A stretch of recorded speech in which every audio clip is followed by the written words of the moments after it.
you know, this I got this email last week from listener NB. He said, a friend of mine posted an article on Facebook about the WikiLeaks cable exposing the execution of a family, including children, in Iraq in 2006. This was subsequently covered up by the U.S. government. After some back and forth with a right-winger who said he'd like to turn that region into glass, I said to him, I don't like radical Muslims either. Do you think it's possible for an infant to be a radical Muslim? And this is the guy's reply. This will sound about as inhuman as anything you have heard and maybe anything I have said. You know, if you feel you need to preface something with that, maybe you should stop yourself. That's even worse than I'm not racist, but... Right. This will sound about as inhuman as anything you have heard or maybe anything I have said.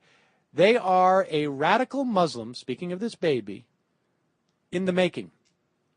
So if we kill just the parents and leave the children, this is an innocent parents too, we should say, we have stripped them of their parents and now they have a real reason to want to kill us, other than a difference in spiritual belief.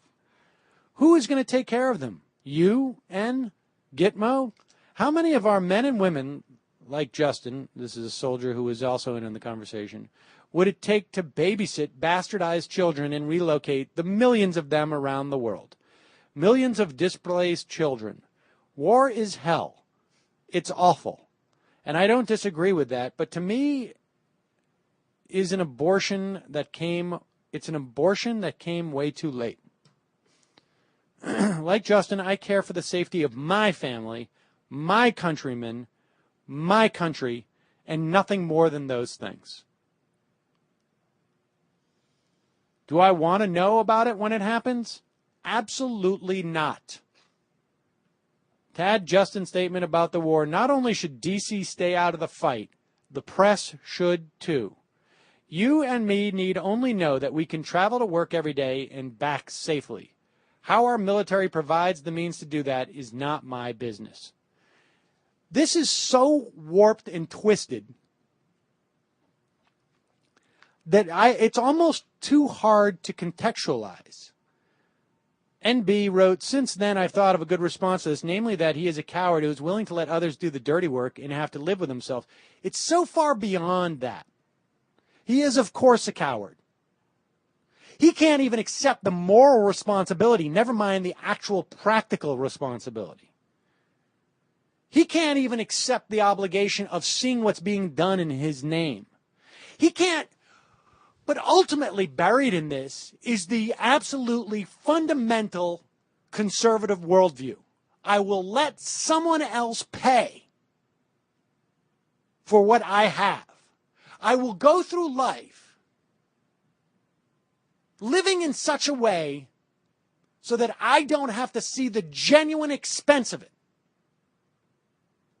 I will create all these externalities. This is no different than when a corporation poisons the river or poisons the air and allows some baby to get asthma or some infant to get or some kid to have a birth defect.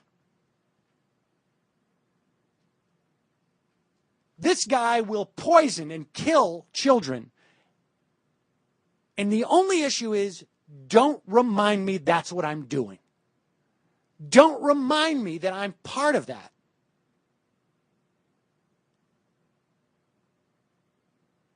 I mean, if he didn't even have to justify it, take the moment to justify it, to come up with the complete fabrication and fiction that it's okay to kill civilians because their children may end up being threats to my children, which is, of course, a complete fiction.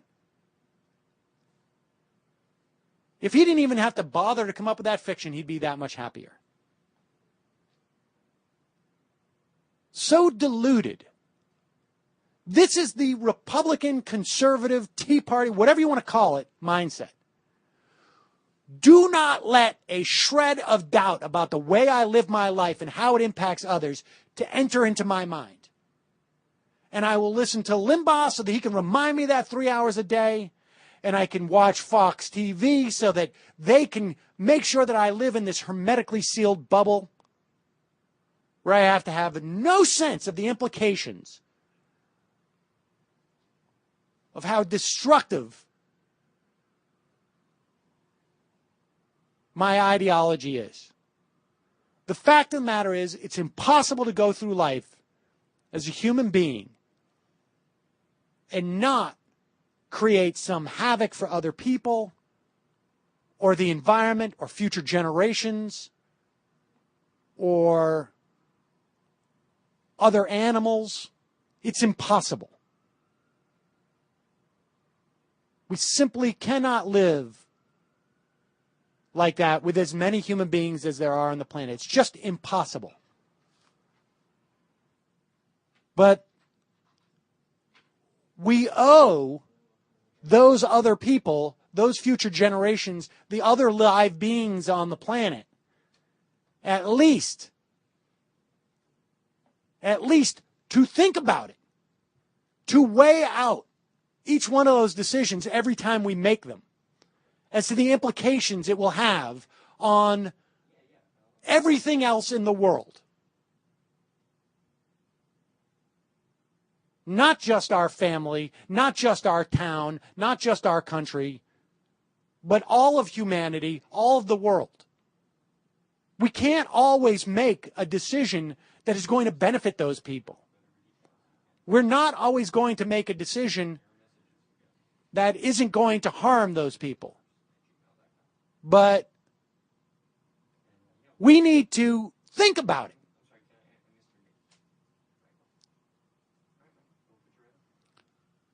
You know, whether it's, should I have an Amazon link up there when I know Amazon's not a particularly helpful company? At the very least, we are obligated to think about these things. But to be a conservative means I choose whatever's going to keep me from thinking about it, whether it's a fundamentalist view of the world. That's what makes them no different than those extremists that they bemoan. Because at the end of the day, once you choose to live by a rigid ideology, that means you don't have to think about anything anymore. This is where all roads lead to. Because there's no moral value to your killing of these innocent children and not wanting to know about it than those extremists killing innocent children. I'm sorry. Just because you pay taxes to have somebody else do it and won't even bother to contemplate the action, actually beg, so that you don't have to contemplate the action. Don't go around thinking that you have some type of moral high ground here, because you don't. You're willingly, desperately signing up for a program that in which you know innocent people will be killed and you don't even want to know about it.